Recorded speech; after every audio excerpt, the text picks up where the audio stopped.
Today, we're diving into a review of Mehrdad Khameneh's book, Art at the Barricades. Right, and it's quite a take. It really is. He basically throws out the idea of art history as just, one style after another. Instead, he presents this sweeping history where art is always fundamentally political. Exactly. So our mission here is to unpack that core argument. That every piece of art is essentially a manifesto. It's either, serving the powers that be, or it's pushing back. And that central idea is powerful.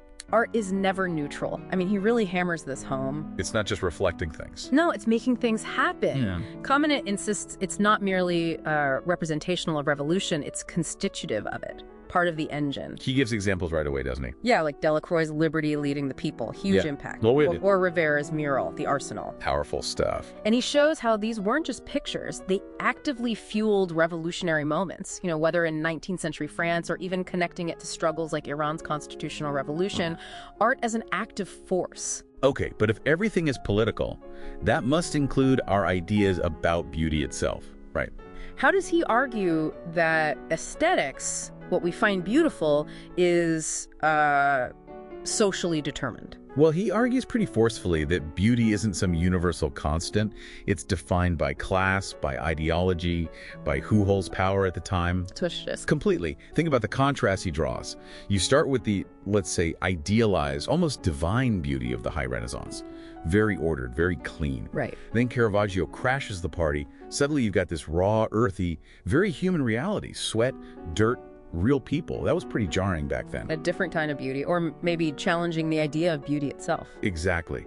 But the real political punch, Khameneh argues, lands later with Courbet, 19th century realism. Oh, Courbet. And the famous scandal, was it just about unwashed feet? Sounds almost silly now. It does, but that's his whole point. The shock wasn't just the realism, the technique. The political problem was whose feet they were. Laborers.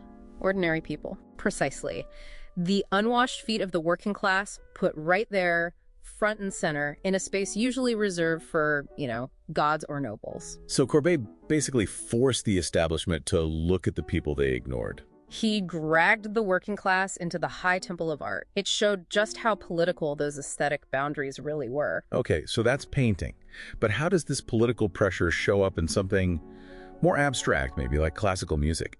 His case studies here are quite interesting. Yeah, they really broaden the scope. He takes us to the opera with Beethoven's Fidelio. Fidelio, right. How does he frame that politically? He sees it as pure resistance against tyranny. And he really zeroes in on what he calls the feminism of Ludwig van Beethoven aspect. Feminism in Beethoven? Well, think about it. The hero, the one driving the action to save her husband from political prison, isn't a man. It's Leonore, disguised as Fidelio. Ah, the disguise. That act of female courage, defying an oppressive state. Khameneh argues that's the political heart of the opera. Resistance led by a woman. And he connects this idea of controlling expression, controlling bodies even, right up to modern times. Yeah. With American movies. Absolutely. He looks at the Hollywood production code, the Hays Code? The list of choosing this. Exactly. He frames it not just as censorship, but as a tool of repression. A way to enforce a specific ideology. Policing morality, basically. Yes, and specifically policing the human body. The intense censorship around nudity, for example. It wasn't just about being proper. It was about controlling how society viewed the body, sexuality, reality itself. The screen became a battleground. So across all these examples, painting, opera, film, the message is clear.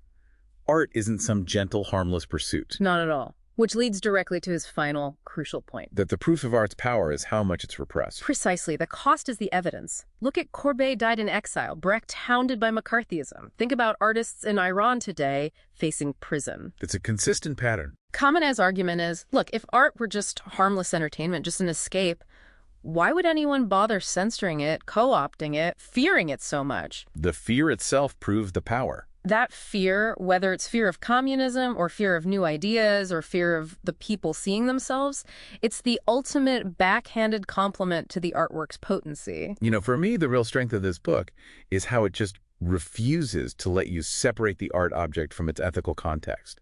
It challenges that whole comfortable idea that art is just somewhere else, an escape from history. Yeah, it completely rejects that. It insists art isn't a safe zone. It's actually one of history's most fiercely contested territories.